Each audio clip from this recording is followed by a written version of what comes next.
Topic 6, Forces 2, Part 2, Equilibrium, which means balance. Like this question here that says, is a crane balanced? A balanced beam. On this beam here, there are two weights. This weight here will turn a lever this way, so it produces an anti-clockwise moment. This weight here will turn a lever this way, so it produces a clockwise moment. If these two moments cancel each other, then this beam will be balanced. Let's look at this simple example. Example 1.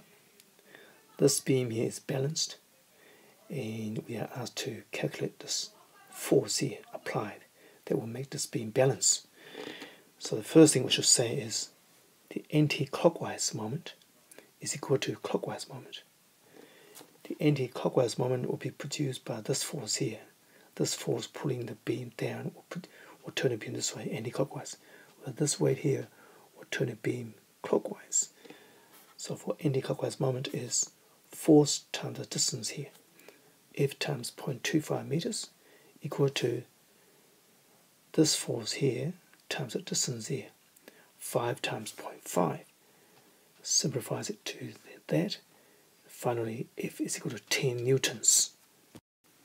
Example 2, where we have this uniform beam that has three forces acting down on it.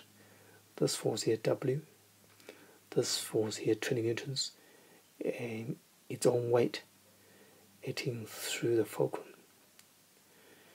And when we apply the principle of moments, we ignore this force here because this force has no turning effect.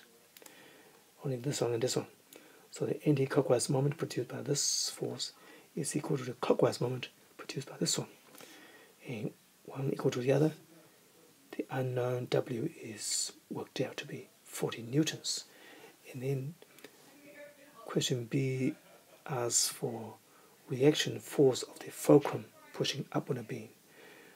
So because the beam is balanced, not moving up or down, the reaction force upward must cancel the three forces acting downward. So here we have F, which is the reaction force of the fulcrum up, is equal to the three downward forces, 20 plus 30 plus 40, is equal to 90 newtons. Conditions for equilibrium of an object. There are two conditions. The first one is, or condition 1 is, the resultant force acting on the object must be equal to 0. We have three situations here. In the first situation, the resultant force is not equal because this force is bigger than that one. In the second one, this force is bigger than that one. So there is some resultant force to the right. Only in this third situation, where the two forces are equal and opposite, and they cancel each other, therefore there's no unbalanced force or no resultant force. So this situation meets the condition 1. The condition 2 for equilibrium is there must be no resultant moment. Look at these three diagrams. The first one. Both of these forces produce anti-clockwise moments.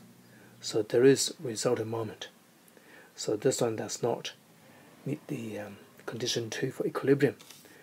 Look at this one here. These two forces do produce equal and opposite moments, so they cancel each other, so there is no resultant moment. But it does not meet the first condition, which says there must be no resultant force. There is resultant force. Why? Because both of these forces are acting upwards, therefore there's a resultant force upwards. This one here does meet both conditions, condition 1 and condition 2. First of all, these two forces produce equal and opposite moments, so they cancel each other. There's no resultant moment.